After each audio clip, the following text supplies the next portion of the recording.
నమస్కారం. ఈరోజు మనం అహ్మదాబాద్లో ఇటీవల జరిగిన చాలా విషాదకరమైన ఎయిర్ ఇండియా విమాన ప్రమాదం గురించి మాట్లాడుకుందాం. AI-171. అవునండి, ఇది నిజంగా అందరినీ కలచివేసిన సంఘటన. గురువారం జూన్ 12న జరిగింది. మన దగ్గరున్న వార్తా కథనాల ప్రకారం అసలు ఏం జరిగింది, దాని తర్వాత పరిణామాలు ఏంటి అనేవి కొంచెం వివరంగా చూద్దాం. తప్పకుండా. ముఖ్యంగా లండన్ వెళ్లాల్సిన విమానం అది టేకాఫ్ అయిన కాసేపటికే, అంటే నగరంలో ఒక మెడికల్ కాలేజ్ హాస్టల్పై పడిపోవడం. అవును, ఆ విషయం వింటేనే గుండె ఆగినంత పనైంది. 270 మందికి పైగా మరణించారనంటున్నారు. చాలా దారుణం. ఇది కేవలం విమాన ప్రమాదం కాదు, విమానంలో వాళ్లతో పాటు అంటే హాస్టల్లో ఉన్న విద్యార్థులు కూడా పాపం వాళ్లు కూడా బలయ్యారు. దీని తీవ్రత చాలా ఎక్కువ. ఆ వివరాల్లోకి వెళ్తే ఇది ఎయిర్ ఇండియా వాళ్ల బోయింగ్ 787 డ్రీమ్ లైనర్ విమానం. Flight number AI-171. అవును, అహ్మదాబాద్లోని సర్దార్ వల్లభాయ్ పటేల్ విమానాశ్రయం నుంచి లండన్ గ్యాట్విక్ వెళ్లాలి. జూన్ 12 మధ్యాహ్నం సుమారు 1:30 గంటలకి, అంటే 1:38కి టేకాఫ్ అయింది అంటున్నారు. టేకాఫ్ అయిన కొద్ది నిమిషాలకే, అంటే ఇంకా పూర్తి ఎత్తుకు చేరుకోకముందేమో ఈ ఘోరం జరిగిపోయింది. ఇది మేఘానీనగర్ అనే ప్రాంతంలో పడింది. అది కూడా బాగా జనాలుండే ఏరియా కదా. అవును, చాలా జనసాంద్రత ఎక్కువ ప్రాంతంలో. అక్కడే బీజే మెడికల్ కాలేజ్ హాస్టల్ ఉంది. దానిమీద పడింది విమానం. అంటే టేకాఫ్ తర్వాత అంత త్వరగా సమస్య రావడం, అది ఇంత తక్కువ ఎత్తులో ఏమై ఉంటుందంటారు? ఇప్పుడే చెప్పడం కష్టం. ఏదైనా సాంకేతిక లోపం కావచ్చు, లేదా పైలట్స్లకు ఊహించని పరిస్థితి ఏదైనా ఎదురై ఉండొచ్చు.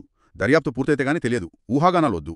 ఇక ప్రాణనష్టం వివరాలు వింటుంటేనే చాలా బాధగా ఉంది. మొత్తం 270 మందికి పైగా అంటున్నారు. అవును, విమానంలోనే 230 మంది ప్రయాణికులు, 12 మంది సిబ్బంది, వీళ్లతో పాటు కింద హాస్టల్లో ఉన్నవాళ్లు కూడా. విద్యార్థులు ఇంకా ఎవరైనా ఉన్నారేమో తెలియదు.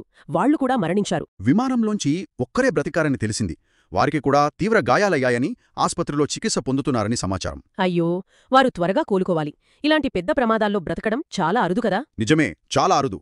మరోవైపు ఆ మంటలు, శిథిలాల వల్ల మృతదేహాలను గుర్తించడం కూడా అది చాలా కష్టమైన పని. చాలా హృదయ విదారకమైన పరిస్థితి అక్కడ. హాస్టల్ బిల్డింగ్ కూలిపోవడం, విమాన శకలాలు అన్నీ కలిసిపోయుంటాయి కదా. అవును, పరిస్థితి చాలా జటిలంగా ఉంది. ప్రత్యక్ష సాక్షులేం చెప్పారంటే పెద్ద పేలుడు శబ్దం వినిపించిందని, ఆ తర్వాత విమానం కిందికి దూసుకురావడం చూశామని. ఆ తర్వాత భారీగా మంటలు, దట్టమైన పొగ అలుముకున్నాయని వార్తలొచ్చాయి. ఆ దృశ్యాలు భయంకరంగా ఉన్నాయి. వెంటనే అగ్నిమాపక సిబ్బంది, ఎన్డీఆర్ఎఫ్ బృందాలు వాళ్లంతా చేరుకున్నారు కదా. అవును, వెంటనే స్పందించారు.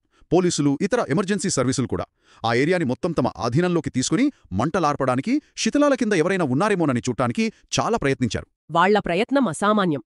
స్థానికులు కూడా సాయం చేశారని విన్నాం. అవును, వాళ్ల ధైర్యాన్ని మెచ్చుకోవాలి. అయినా అక్కడ పరిస్థితి, చెల్లాచెదురైన విమాన భాగాలు, కూలిపోయిన భవనం చాలా ఘోరంగా ఉంది. దర్యాప్తు సంగతేంటి? డీజీసీఏ రంగంలోకి దిగిందని తెలిసింది. అవును, directorate general of civil aviation, మన దేశంలో విమానయాన భద్రత చూసే సంస్థ. వాళ్లు అధికారికంగా దర్యాప్తు మొదలుపెట్టారు. కీలకమైన బ్లాక్ బాక్సులు దొరికాయా? అంటే ఆ flight data recorder, cockpit voice recorder దొరికాయని సమాచారం. వాటిని ఇప్పుడు విశ్లేషిస్తారు. ఆ డేటా చాలా ముఖ్యం. ప్రమాదానికి కారణాలు తెలుసుకోవడానికి అవే కీలకం. అంటే విమానంలో ఏం జరిగింది, పైలట్లు ఏం మాట్లాడుకున్నారు లాంటివన్నీ తెలుస్తాయన్నమాట. అవును, సాంకేతిక వివరాలు, చివరి నిమిషాల్లో ఏం జరిగింది అనేది వీటి ద్వారానే తెలుస్తుంది. కాబట్టి అధికారిక నివేదిక వచ్చే వరకు మనం ఆగాలి. ఎయిర్ ఇండియా కూడా విచారం వ్యక్తం చేసింది కదా. అవును, తీవ్ర విచారం వ్యక్తం చేశారు. దర్యాప్తుకు పూర్తిగా సహకరిస్తామని, బాధితుల కుటుంబాలకు అండగా ఉంటామని చెప్పారు. ఈ సంఘటన అహ్మదాబాద్ నగరంపై, ముఖ్యంగా ఆ బీజే మెడికల్ కాలేజీపై చాలా పెద్ద ప్రభావం చూపించి ఉంటుంది. ఖచ్చితంగా. ఎంతో భవిష్యత్తున్న యువ డాక్టర్లను కోల్పోవడం అంటే మాటలు కాదు. ఆ కాలేజీకి, వాళ్ల కుటుంబాలకు తీరని లోటు. నగరం మొత్తం విషాదంలో ఉంది. ప్రార్థనలు, సంస్మరణ సభలు జరుగుతున్నాయి. ఇది తక్షణ ప్రభావం. కానీ ఈ సంఘటన కొన్ని దీర్ఘకాలిక ప్రశ్నలను కూడా లేవనెత్తింది. అంటే విమానాశ్రయాల దగ్గర ఇంత జనసాంద్రత ఉండటం ఎంతవరకు సేఫ్ అని? అవును, పట్టణ ప్రణాళిక గురించి ఆలోచించాలి. భద్రతా ప్రమాణాలను సమీక్షించాలి. విమానయాన భద్రతా నియమాలను కూడా మళ్లీ చూడాలేమో. ఆ మార్గంలో విమానాలు కూడా ప్రస్తుతానికి ఆపేశారని తెలిసింది.